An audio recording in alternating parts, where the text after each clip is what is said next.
Happy Camper Radio. It is the Happy Camper Radio Show, episode 272. I'm Skip. I am a happy camper, and without question, my friends, we're going to make a happy camper out of you. Daniel, welcome back to the studio. Hey! Oh, wow. It's Sunday? Yeah. Our normal record day. I wish it was Sunday. It's been raining for the past 2 days. Well, yeah. Anytime it's raining, it's always a good day to be in the studio. There you go. We're not camping. That's yes, for that's certain. true. Daniel, on the show today, we're going to talk about something a little off the wall. Okay? Yeah. You know, if you're interested in buying an RV for the very first time, whether it be new or used, you got to consider where you're going to park that RV and whether or not you can park it where you want to park it. Yeah. Oh, we've got some stories to tell. Episode 272 of the Happy Camper Radio Show coming at you right now. Happy Camper Radio. And, of course, the Happy Camper Radio Show, as always, can be heard all around the world by great listeners like yourself. We're in all the major podcast directories, ton of them out there. Just pick whatever one you want to listen to, and chances are you're going to find Happy Camper Radio right there. We're on the web 24/7 at www.happycamperradio.com. You can like us on Facebook at facebook.com/Happy Camper Radio. Follow us on X. And, of course, you want to subscribe to our YouTube channel, Daniel. That's where the fun know is. what you do. Yeah, that's where the fun is. That's where you get to see me. That's where you get to see you. Oh, yeah. And we get to hear Sadie bark if she's in the studio and you're teasing her. Oh, yeah.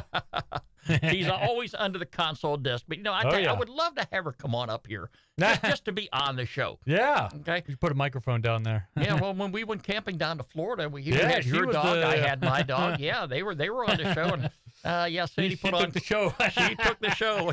She did put on quite a performance. Oh, gosh. Oh, boy. But I'll tell you what, if you want to subscribe to our YouTube channel, just go on YouTube and plug Happy Camper Radio in there. And you want to be a subscriber, right down there, Daniel, in the little box with a pup tent inside of it. There you go. Yeah, click on that, and you'll be a subscriber to the show and never miss a single episode. Daniel, I'm a little bummed out now. It's been 1 month since I've been back, and I have not been camping. I winterized the RV, and it was fun doing that, as it is every year. Okay. Getting it all ready for the next season and trying to get yourself all pumped up and build up and everything. But now that I've been sitting around, I'm saying, how long is it going to take before spring is here when I can actually de-winterize it and get ready to take it out on the road? Yeah. Do I got to be looking at the calendar each and every day and deciding, all right, here's the day we're going to go camping. How many more days before we get there? Well, you got to fix that refrigerator first. Well, So that's on the agenda. All And right. I've got time for it. All right. Okay. But right now, I'm in the process of relocating my RV from the front yard where I have it parked into the backyard. Why are you doing that? Well, Daniel, I think maybe you can explain that a little bit more in depth because you recently had an episode. Yes, I did. Okay, and this is one of the things I want to talk about here today on the program. If you're going to buy an RV, whether it be new or used, if you're like me, you want to have that RV close by. You like to be able to go out inside of it every now and then, just to escape the kids, maybe, just to get out of the house for a moment. Yeah. Even though you're not camping, you got that camping spirit in you, and then once you step inside your RV, you're feeling like I'm right back out here in the wilderness. Yeah. So, like when I was a kid, we had the pop-up under our back porch, and I could jack up the pop-up, and it'd be like the little clubhouse for when I was a kid. And that was a lot of fun. Right. To just, hang out in there during the summer and everything. So, yeah, I know exactly what you mean. I like to think that most of the people that have an RV or a motorhome or something like that may live out in the country or someplace, where they're not bogged down by a ton of regulations and ordinances and rules. All right. One of the things that really gets to me, Daniel, is, and I've been in this house, I've had this house now for about 30 years. Okay, and it's a long time. Yeah. All right, and, and I don't think I could part with it. But, the county that we're living in right now is a suburb of Atlanta. Yep. All right, we're about 20 minutes from downtown Atlanta. And back in the days, now, of course, you lived out here your entire life. Oh, yeah. All right, but for me, I moved out here about 30 years ago. And it was really nice because it was an escape from the city. Even though I wasn't living in our county right now is living in a neighboring county, but I moved out a little bit further and I loved it out here. Yep. But now everybody is moving out here. Oh, Everybody is escaping the city because of high taxes, because of crime and whatever. And now this county feels like a metropolitan city. Oh, yeah. And along with the metropolitan city comes more rules and regulations. Mm-hmm. And there are folks out here that live in HOA communities. Ugh. Now, if you don't know what an HOA is, it's a homeowners association. Mm-hmm. And a lot of the neighborhoods around here belong to an HOA. Yep. Fortunately, I do not. Now, I used to be your next door neighbor. You did. All right. And you moved in after I did. Mm-hmm. And knock on wood, that is not an HOA community. No. However, if you're not going to have an HOA, you're going to have this government organization called Code Enforcement. Yeah. All right. And Code Enforcement, to me, is nothing more than a government-run HOA. Yep. All right. They've got a whole little list more of slack, rules. but They've yeah. got a whole list of rules, They do. Daniel, that they expect you to abide by. And I think they keep building onto it every year. Yeah. All right. Now, I've never had a problem with them. I haven't Okay. either till lately. Right. And this had to do with your pop-up camper, didn't it? Well, so like I told you, me and Deidre were a little absent-minded from time to time, and when we first moved into the house, and we were getting everything together, it seems like we missed trash day every other week, and so after a while, we just left the trash cans out front, and we were doing that for probably, I don't know, like 10 years or so. No big deal, whatever. I mean, it's not the greatest thing to see out there, but I don't know. It's not unsightly. Yeah, Daniel. I didn't think it made that big of a deal, but anyway, so I'd say about 4 or 5 months ago, I guess someone called on us or Code Enforcement. Somebody ratted you out as well. I don't know. I mean, it's either that. Believe that. Yeah, it's either that or they were just doing their rounds or something, and they cited me for having my trash cans out 24 hours after pickup. So I was like, okay, that's fine. I understand that. And I put my trash cans back, and we've been pretty good about it. They didn't cite you. They gave you a warning. Yeah. Okay. Yeah, that's what I mean. The little thing, yeah. So we were like, okay, we'll make an alarm on our phone to make sure that we put it out every Monday or Sunday night, Monday morning. And so, that's not been a big deal. So after we did that, probably a few months later, I guess they came back to make sure that we were doing it. And they cited me for having my pop-up next to my house under it's kind of like a temporary cover, but it's right on the border of my property and your property. And evidently, according to them, I'm not allowed to have a structure that's less than 15 feet away from our property line. And since for some reason, literally the end of my driveway is where your property starts and my property ends. There's no wiggle room. There's no nothing. A few years ago, we built a retaining wall because your house is a little bit higher up than mine, and so there was a little hill. So we built a retaining wall so that the mud wouldn't come down our driveway and everything. We built a retaining wall, and that was all on your land. And I guess they don't have a problem with that, but evidently they have a problem with me having a shelter right on the property line. Well, So- Daniel, if I have mud on my property, I figure it's best I give it to you than keep it. Well, you've got all those trees, and you don't really have a lot of grass. So when it rains, it comes all the way down my place. So, Daniel, and as far as I'm concerned, this was nitpicky. All right, it really was. Oh yeah, Okay, I have driven up there because I still own that property. yeah. All right. And I have driven up there a number of times, and the way you have constructed that. Yeah, I put it's- gravel down. Daniel, it's and, great.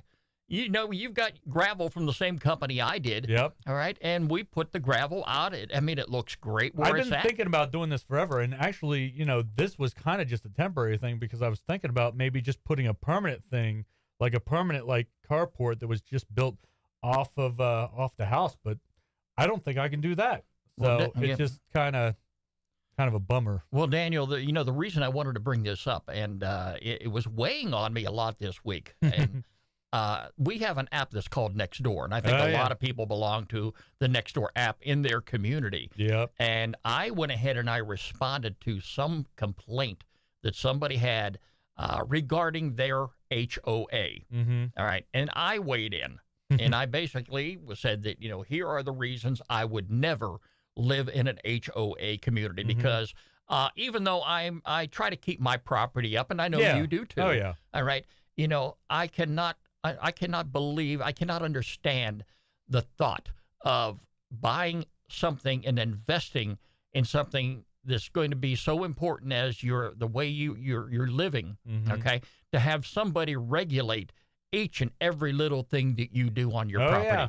All right. Well, even though we're not on an HOA, we're dealing with this code enforcement. Yeah. And and I thought about this, and after you told me about what had happened, my sister, with her new RV that she bought used, is dealing with the same thing up there in Pennsylvania. Boy. Now, they live in a township, all right? Now, the township have their own set of ordinances. And it was basically the same thing that they're complaining about, the same as you, all right? Yeah, the same situation. It's where you park your RV. Yeah. Now, I talked to my sister about that, and apparently their guidelines are you can put your RV in the backyard of your house. Yeah. But 75% of your RV has got to be hidden. It cannot be visible from the road. Oh, my goodness. Yeah, so, it's the way they word some of these crazy things. But anyway, Daniel, after you went ahead and explained this to me, what you were dealing with, and hearing from my sister, I said, I've got my RV parked, and of course, I'm living way, way back off the main road. I think you're okay because you're very... I have almost a full acre of ground here, Daniel, and it's a good distance. Even at my age, I hate walking up to get the mail because it's a hike. Yeah, yeah, it is, yeah. All right, but anyway, I've got the RV offset from the driveway, and I went ahead and I spent about $500 to get a truckload of gravel put in here, and it was a backbreaker at my age to go ahead and level that out. But I said to myself, well, after hearing what you went through and my sister went through, maybe I better look into code and see whether or not I am in violation. I think you're good, because now that you're talking about this, I don't know if you ever go down there. This is very inside baseball, people, so sorry about this. Hewitt Road, there's a church off of Hewitt Road on the way to High Point, and they have their camper, and they've got like a little electrical little thing out of the ground set up, and it's all paved and everything, and it's right in front of the house off of Main Road. So I think the fact that you're off of Main Road and you're not in a neighborhood full of weirdo neighbors, that I think you're okay. But if you want to park it somewhere else, I mean, that's your prerogative. Well, I honestly believe, you would be okay, and my sister up in Pennsylvania would have been okay if somebody wasn't making it their business. Yeah. Okay. And somebody complained, and I hate to say this. I think just about every neighborhood you live in, there's going to be a Mrs. Kravitz there. Yeah. Okay. And she's always going to be peeking out the window and seeing what's going on. And I don't mind people like that. I think it's really great.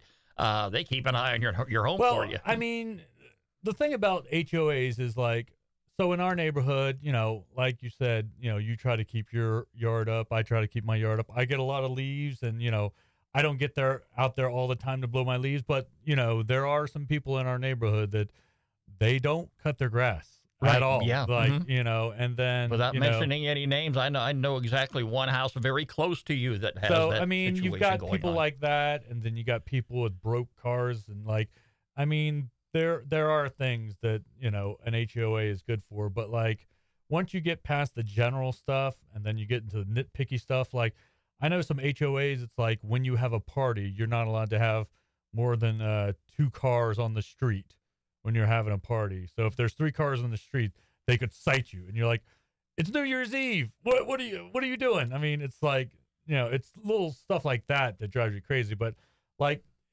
if they just make it simple and easy and take care of your yard, don't have crap, sitting up or whatever. And, I don't know, it should just be very basic. Yeah. When you get to the point where you got somebody from the HOA driving around looking for violations, and they get out of their vehicle with a ruler and measure your grass. Okay. Yeah, that's gone too far. but it happens. Oh, yeah, that's things like that happen. Oh, yeah. You know, you mentioned the leaves. Now, you look at my property here.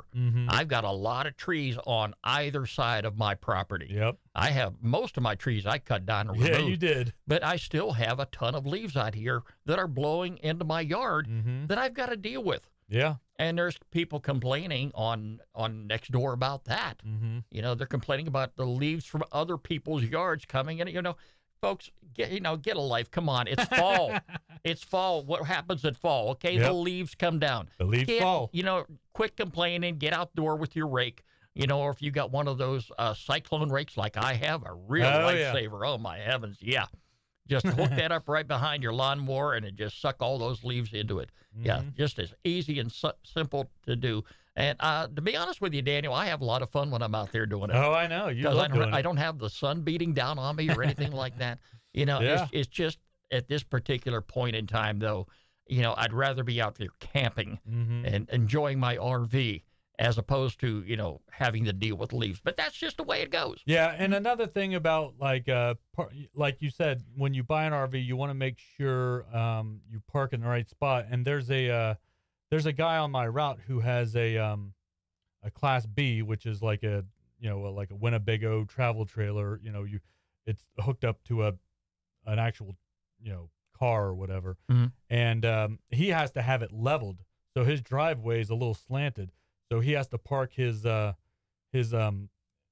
trailer on some lifts so that it's level. I guess that's for like the Freon and the liquids in the refrigerator, so they don't like lean to a certain side. So, you know, you just gotta plan for, you know, where you're gonna put it. And I know there's a lot of places out there, if you get one of these really big fancy ones, that you could store it in their warehouse, and you know they take care of it for you, and you know, it's out of the elements and stuff. But, you know, most people, they like to have it in their yard. Yeah, like yeah, exactly, Daniel. And, you know, and a lot of people out there do. But, of course, you know, like I said, you know, if you want to get yourself an RV, if you're going from primitive camping to RV lifestyle, like I did, all right, this is something you also need to consider. You know, whether you're buying it used or if you buy a brand new one like I did and you have, you know, X amount of payments over a number of years. You know, you got to consider where you're going to park that RV. You know, and if you can park it at home and do it legally, great. If not, you know, you've got to consider, like you say, a place where you can, you know, store your RV under there's some storage sort of places, but like I know a lot of them, it's just like a parking spot. I mean, it just depends on what you want. I know there's a bunch of storage places where you can just park it, but then there's places that are covered. So, and actually, I know, you know, when we went up to Lake Lanier, we saw a bunch of those storage places, and they had like all the boats covered and stuff like that. So they had some trailers out there too. So, I mean, you know, that's an option if you want to go that route. But, you know, it's like you said, you want to go out there every now and then, you know, like I think like every time we do the show, once we wrap up the show, we go check out the trailer and like, oh man, can't wait till the next trip. Oh, this is nice. Hey, for some people, they go out the back door and sit on the patio. We go out on the RV. Exactly. Yeah, you know, and there's nothing wrong with that whatsoever. But anyway, you know, I decided that considering what you went through, what my sister is currently going through with her RV, I'm probably going to go ahead and move my RV to the backyard. Yeah. Now, I looked at some options there. I looked at what code enforcement requires you to do. And I went ahead and, you know, like you said, you know, you got to be 15 feet away from the property line. So I went ahead and staked it out 16 feet away. Now, my plan is here, you know, because it's raining right now, so maybe about midweek. I've already been back there cutting brush and doing what I need to do.